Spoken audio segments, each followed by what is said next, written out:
Very good afternoon to all of students. कैसे हैं आप सभी लोग, कैसी चल रही है आपकी प्रिपरेशन? सेट्स हम लोग कंप्लीट कर चुके हैं और अभी आज की क्लास में हम लोग सेट से आगे बढ़ेंगे। तो देखते हैं कि आज की क्लास में हम लोग क्या सीख सकते हैं। फिलहाल आपके लिए एक आउटलाइन मैप पर मैं आपको बताना चाहूँगा कि हम लोग next chapter relation and function में एंटर कर चुके हैं। तो देखते हैं कि आज की क्लास में हम लोग सीख क्या सकते हैं। तो ओवरऑल जो टॉपिक हमारा चलेगा वो चलेगा relations and functions. Relations and functions समझने की कोशिश करेंगे इसी जगह से। तो बच्चा, अगर हम सेट्स की बात करते हैं तो सेट्स में बहुत कुछ आपको पढ़ाया जा चुका है। हालांकि यहाँ पर हम स्पेशली बात करना चाहेंगे fundamental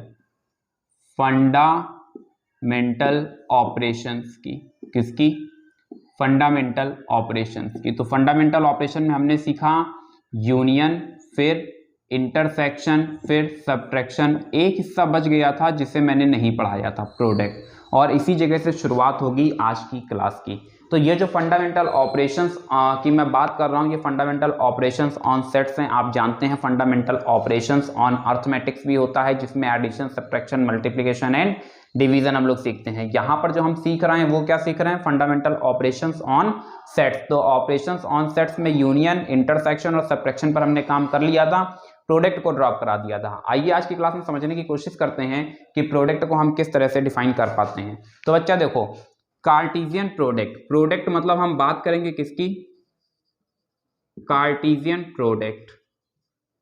Cartesian product of two non empty sets. ठीक है, जब भी हम बात करेंगे प्रोडक्ट की तो प्रोडक्ट का सेंस किससे होगा? कार्टेशियन प्रोडक्ट से होगा। और Cartesian product of two non empty sets की हम बात करने जा रहे हैं, जिसमें हम बात करते हैं ए क्रॉस बी।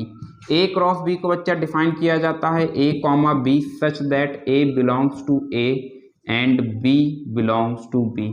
याद रखेंगे यहाँ पर अभी अभी जो मैंने बात कही है, क्या कहा है? मैंने कहा है टू नॉन एम्प्टी सेट्स। यहाँ से समझेंगे, बात लिखी गई है टू नॉन एम्प्टी सेट्स। तो टू नॉन एम्प्टी सेट्स का मतलब ये हुआ कि जो बच्चा ए है वो भी कैसा है? वो भी नॉन एम्प्टी है। जो बी है वो भी कैसा है? नॉन एम्प्टी है। जो एलिमेंट ए है वो ए के अंदर जाएगा, जो एलिमेंट बी है वो किसके अंदर जाएगा? बी के अंदर जाएगा। और यहाँ पर जो आपको मिलता है इसको बोलते हैं ऑर्डर्ड पेयर। क्या कहा? Ordered pair. ठीक है, ऑर्डर पेयर, सॉरी ऑर्डर नहीं होगा बच्चा, वो अलग चीज होती है मैथ्स में। एक ऑर्डर पेयर जनरेट होगा। तो अगर हम बात करें Cartesian product of two sets की, तो इसमें बताया जाता है कि a set of all ordered pairs is called the Cartesian product of two sets. ठीक है, यहां से एक क्वेश्चन रेज करना चाहूंगा आप लोगों के लिए, HW होगा। मैं जानना चाहता हूं कि जो यहां पर मेंशन किया गया है टू नॉन एम्प्टी सेट्स, क्या होगा अगर हम सेट्स को एम्प्टी ले लें? क्या कहा? एम्प्टी ले लें। एम्प्टी भी दो तीन तरह से डिफाइन करना चाहेंगे। अगर सेट ए एम्प्टी है तो क्या होगा? अगर सेट बी एम्प्टी है तो क्या होगा? और अगर ए एंड बी दोनों ही एम्प्टी हैं तो क्या होगा? क्या आप मेरा क्वेश्चन समझ पाए? यहां पर मैंने आपको डिफाइन किया हुआ है Cartesian product of two non empty sets. तो मैंने कहा अगर सेट्स को एम्प्टी ले लेते हैं तो क्या होगा। फिलहाल अगर आप अभी भी नहीं समझ पा रहे हैं क्वेश्चन को, तो आइए जरा हम लोग पहले इस पर कुछ काम करते हैं और फिर देखते हैं कि क्या आगे मैं आपसे पूछने की कोशिश कर रहा हूं। ए क्रॉस बी जनरेट करना चाहते हैं, तो बच्चा हमने लेट किया, एक छोटा सा एग्जांपल ले लेते हैं। एक सेट ले लिया 1,2, दूसरा सेट लिया 3,4। Now we want to find out the value of A cross B. जो सेट पहले लिखा होगा आप उसे पहले डिफाइन करेंगे, क्रॉस जो सेट बाद में लिखा होगा आप उसे बाद में डिफाइन करेंगे। यहां से बच्चा जब a क्रॉस b की बात करेंगे तो याद रखना a क्रॉस b का मतलब a इंटू मीन्स 1 into 3 से नहीं होगा, बल्कि 1,3 से होगा। क्या कहा? 1,3 से होगा। किससे होगा? 1,3 से होगा। सेम प्रोसेस नेक्स्ट जो मिलेगा वो क्या मिलेगा? 1,4 मिल जाएगा, आफ्टर देन 2,3 मिलेगा, आफ्टर देन 2,4 मिलेगा। तो कुल मिलाकर के यहां से हमको देखने को मिलता है a क्रॉस b, जो कि आपके पास ये 4 एलिमेंट्स देखने को मिल रहे हैं। क्या आप मेरी बात समझ पाए? ये बिल्कुल उसी तरह से है जिस तरह से सब्ट्रैक्शन सिखाया था और कहा था कि जब दो अर्थमेटिक नंबर्स में 1 - 1 करते हैं तो 0 मिलता है, जबकि जब इसी में हम सेट थ्योरी की बात करते हैं और 1,2 - 1,3 करते हैं तो बच्चा हमें 2 मिलता है। और मैंने कहा था कि 1 - 1 करने पर यहाँ कुछ नहीं मिलता है। कुछ नहीं मतलब 0 नहीं कंसीडर होता है, मतलब नथिंग। बात समझे या नहीं समझे? तो यहाँ से ए क्रॉस बी देखो ये जनरेट किया हुआ है। क्या होगा अगर इसी सीरीज में हम जनरेट करना चाहें B cross A, B cross A, तो बच्चा बी क्रॉस ए में बी पहले आया है, इसलिए आप जो फर्स्ट सेट है उसे लिखेंगे आफ्टर देन ए जो सेकंड सेट है उसे लिखेंगे। अब हमने क्या किया 3,1, देखो 3 क्रॉस 1 मीन्स 3,1, फिर 3 क्रॉस 2 का मतलब क्या होगा 3,2, फिर 4 क्रॉस 1 का मतलब क्या होगा 4,1, फिर 4 क्रॉस 2 का मतलब क्या होगा 4,2। तो इस तरह से बच्चा देखो हमें क्या देखने को मिलता है बी क्रॉस ए। इस तरह से हमने देखा कि ये जनरेट होता है ए क्रॉस बी, ये जनरेट होता है बी क्रॉस ए। क्या ए क्रॉस बी और बी क्रॉस ए दोनों इक्वल हैं? मैंने क्या पूछा, मैंने पूछा कि क्या is A cross B and B cross A both equal? इसकी जगह आर लगा लिया जाए, क्या दोनों इक्वल हैं? तो बच्चा आप जानते हैं कि टू सेट्स के इक्वल होने की कंडीशन क्या होती है, दोनों की कार्डिनलिटी सेम होनी चाहिए, साथ ही साथ उनके करस्पॉन्डिंग एलिमेंट्स भी सेम होने चाहिए। Equal sets type of sets मैंने आपको पढ़ाया हुआ था। सेट्स को पहचानना बिल्कुल आसान होता है, मैंने कहा था सेट्स के लिए हमेशा कर्ली ब्रेसेस का यूज किया जाता है और जो भी चीजें उसके अंदर इंसर्ट होती हैं वो असल में ऑब्जेक्ट या एलिमेंट्स के नाम से जानी जाती हैं। यहाँ पर भी कर्ली ब्रेसेस देखने को मिल रहा है, कुछ अंदर सिस्टम देखने को मिल रहा है, तो पता चल रहा है जो ए क्रॉस बी है ये क्या है, ये एक्चुअली एक न्यू सेट है। तो बच्चा ये अगर सेट है और हमसे पूछा जा रहा है ए क्रॉस बी और बी क्रॉस ए क्या दोनों इक्वल है, तो बच्चा सबसे पहले हम क्या चेक करते हैं कार्डिनलिटी चेक करते हैं। तो हमने जब कार्डिनलिटी चेक की तो हमने देखा कि ए क्रॉस बी के पास नंबर ऑफ एलिमेंट्स कितने हैं 1 2 3 4। अरे यार देखो कॉमा लगा हुआ है ना, रोस्टर फॉर्म पर है, तो जाहिर सी बात है कि ये इसकी कार्डिनलिटी 4 हो गई। सेम अगर हम पूछें बी क्रॉस ए तो बी क्रॉस ए की भी बच्चा कार्डिनलिटी कितनी हो जाएगी 4 हो जाएगी। देखो 4 एलिमेंट्स है 1 2 3 4। अब बात आती है कि क्या करस्पॉन्डिंग एलिमेंट सेम है, तो यहां से हमने फर्स्ट एलिमेंट लिया 1,3। क्या देखो 1,3 यहां पर कहीं 1,3 देखने को मिल रहा है? नहीं देखने को मिल रहा है। हाँ 3,1 देखने को मिल रहा है। तो बच्चा क्या 1,3 3,1 के इक्वल होता है? बच्चा बिल्कुल भी नहीं होता है, ये बात आप सभी लोग जानते हैं। क्यों? क्योंकि एक ऑर्डर्ड पेयर जो होता है उसमें जो फर्स्ट एलिमेंट होता है वो असल में एक्स एक्सिस को रिप्रेजेंट करता है, जो सेकंड एलिमेंट होता है वो वाई एक्सिस को रिप्रेजेंट करता है। तो कुल मिलाकर के 1,3 डज नॉट इक्वल्स टू 3,1। तो इससे ये पता चलता है कि A cross B does not equals to B cross A. क्या इतनी बात समझ पाए? क्या इतनी बात बेहतर तरह से समझ पाए? क्या समझाने की कोशिश की गई है कि दो सेट्स का कार्टेशियन प्रोडक्ट आपस में इक्वल नहीं होता है। अब आपको समझ आ रहा होगा कि हम लोग कितना इंटरेस्टिंग और मजेदार टॉपिक पढ़ रहे हैं, क्योंकि लोअर क्लासेस में ऑलरेडी आप सीख करके आए हैं कि 2 into 3 करें या फिर 3 into 2 करें, the result is always same and multiplication always follow the commutative law, but sets product can never follow the commutative law, किसी भी तरीके से वो फॉलो नहीं कर सकता है। क्या इतनी बात बेहतर तरह से समझ पाए? क्या इतनी बात बेहतर तरह से समझ पाए? यहाँ पर क्या आप इस चीजों को समझ पा रहे हैं कि ए क्रॉस बी और बी क्रॉस ए का क्या सेंस है? ज्योमेट्रिकली समझने की कोशिश करते हैं। देखो बच्चा ज्योमेट्रिकली सेंस केवल इतना है कि यहाँ पर जो सेट ए है वो असल में एक्स एक्सिस को रिप्रेजेंट करेगा और जो सेट बी है वो असल में वाई एक्सिस को रिप्रेजेंट करेगा।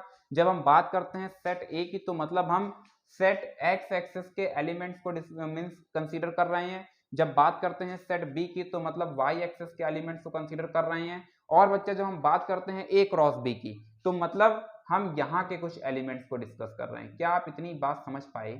क्या आप इस रीजन की बातों को समझ पा रहे हैं? क्या चीजें अब बेहतर तरह से समझ आ रही हैं?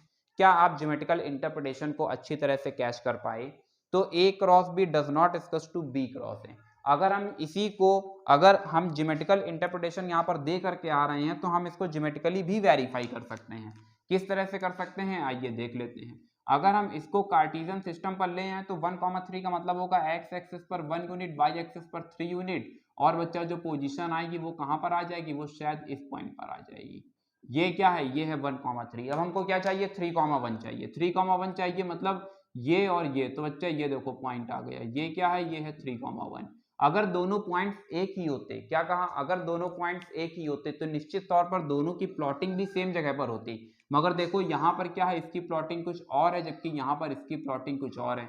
तो दोनों पॉइंट्स की पोजीशन अलग अलग है, इससे ये पता चल रहा है कि दोनों पॉइंट्स अलग अलग हैं। अब कुछ और भी चीजों को समझने की कोशिश करते हैं। हालांकि यहाँ पर इस कार्डिनलिटी को डिस्कस करना चाहते हैं कि कार्डिनलिटी यहाँ पर 4 कैसे जनरेट हो गई। तो बच्चा अगर हम बात करते हैं इस सेट ए की कार्डिनलिटी तो आप बताएंगे सर 2 है, और अगर हम पूछें सेट बी की कार्डिनलिटी तो भी आप बता देते हैं सर 2 है। तो इसका मतलब ये हुआ कि अगर 2 का 2 से मल्टीप्लाई करा देते हैं तो क्या मिल जाता है, 4 मिल जाता है। तो यहाँ से हमारे पास एक न्यू फॉर्मूला मेंटेन हो जाता है, और फॉर्मूला आपके लिए बच्चा ये रहा कि cardinality of A cross B is cardinality of A into cardinality of B. अब देखिए क्या इतनी बात समझ पाए, क्या इतनी बात बेहतर तरह से समझ पाए। सेम प्रोसेस अगर मैं पूछूं cardinality of B cross A तो आप बताते हैं cardinality of B into cardinality of A. इससे क्या पता चलता है, कार्टेशियन प्रोडक्ट में टू सेट्स का कार्टेशियन प्रोडक्ट कभी भी इक्वल नहीं होता है, लेकिन उनके जो कार्डिनलिटी है वो सेम हो जाती है। कार्डिनलिटी का जो फॉर्मूला है वो भी आपको देखने को मिल रहा है, सेम हो रहा है। क्या इतनी बात बेहतर तरह से समझ पाए। ये जब भी मैं बोल रहा हूं कि टू सेट्स का कार्टेशियन प्रोडक्ट कभी भी सेम नहीं होता है, मतलब two distinct non empty sets की बात की जा रही है, इस बात को याद रखेंगे, ये इसीलिए यहां पर मैंने मेंशन कर दिया है। अब अगर टू सेट्स आपस में इक्वल हैं, अगर टू सेट्स आपस में इक्वल हैं तो क्या उनका कार्टेशियन प्रोडक्ट आपस में इक्वल होगा, ये आप वेरीफाई करके मुझे बताएंगे। ये आपके लिए रहा होमवर्क। आगे बढ़ते हैं और आगे समझने की कोशिश करते हैं कि क्या हो सकता है। तो बच्चा यहाँ से ये जितना पोर्शन अभी यहाँ पर आपको देखने को मिल रहा है, ये बेसिकली सिंप्लीफाई करके बताया गया है कार्टेशियन प्रोडक्ट के लिए। और अभी आपको क्या करना है, एक्सरसाइज 2.1 आप अटेम्प्ट लेंगे, बहुत ज्यादा यहाँ पर कुछ कॉम्प्लिकेटेड है नहीं। Question number 1, 2, 3। अब यार इस टाइप के क्वेश्चंस बुक से नहीं बता रहा हूँ, जिसे अभी ये लिख दिया गया है x, y equals to 1, 2। I want to know what is the value of x and y। आप जानते हैं कि x वाला x के साथ में, यानी फर्स्ट वाला फर्स्ट और सेकंड वाला सेकंड के साथ में, तो बच्चा x इक्वल्स टू 1 आता है एंड y इक्वल्स टू 2 आता है। और मुझे लगता है कि चीजें अब आप आसानी से कैच कर पा रहे हैं। तो क्वेश्चन नंबर 1 हो गया, 2 हो गया, 3, 4, 5, up to question number 5, up to question number 5, up to question number 5 तक कंप्लीट करने की कोशिश करेंगे। क्वेश्चन नंबर 6 देखो आसानी से कंप्लीट कर सकते हैं। देखो बच्चा, इसमें और इसमें कोई अंतर नहीं है। ये क्या है, ये सेट बिल्डर फॉर्म है, ये क्या है, ये रोस्टर फॉर्म है। अब यहां पर देखो ये बता दिया गया है कि एक ऑर्डर पेयर जो भी हमारे पास है, उस ऑर्डर पेयर का जो फर्स्ट एलिमेंट होता है वो फर्स्ट सेट को बिलोंग करता है, सेकंड एलिमेंट सेकंड सेट को बिलोंग करता है। अब सपोज करो कि ये ए और बी हम हटा दें, हमारे पास केवल ये है, तो क्या हम यहाँ से ए और बी गेन कर सकते हैं? तो बच्चा बिल्कुल गेन कर सकते हैं। अगर हम इस ऑर्डर पेयर में पूछें कि 1,3 से आप क्या समझते हैं, तो आप बताएंगे sir 1 belongs to A and 3 belongs to B. Same process मैं पूछूं 1,4 से, तो आप कहेंगे 1 belongs to A and 4 belongs to B. फिर मैं पूछूं 2,3 then 2 belongs to A and 3 belongs to B. अब फिर मैं पूछूं 2,4 then 2 belongs to A and 4 belongs to B. अब मैं पूछूं सेट ए में कितने एलिमेंट जा रहे हैं, तो जरा ध्यान से देखना बच्चा, यहां से आएगा 1, 1, 2, 2। अरे ये चारों सेट ए को ही तो बिलोंग कर रहे थे, तो मतलब कि चारों सेट ए के अंदर रहे होंगे।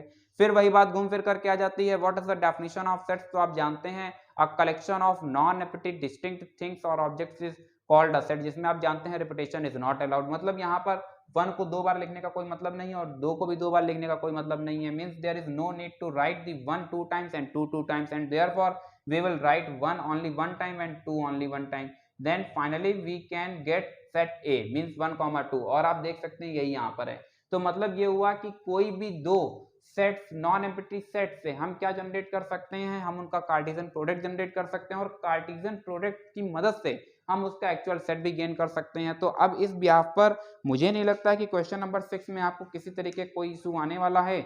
और फिलहाल अभी आप कुछ नहीं करेंगे, आप केवल और केवल अप टू क्वेश्चन नंबर 7 तक अटेम्प्ट लेंगे। कल मिलते हैं और फिर देखते हैं कि इसके आगे हमें क्या कुछ नया सीखने को मिलेगा, क्या कुछ नया जानने को मिलेगा। फिलहाल आज के लिए बस इतना ही। Thank you so much to all of you and may God bless you all.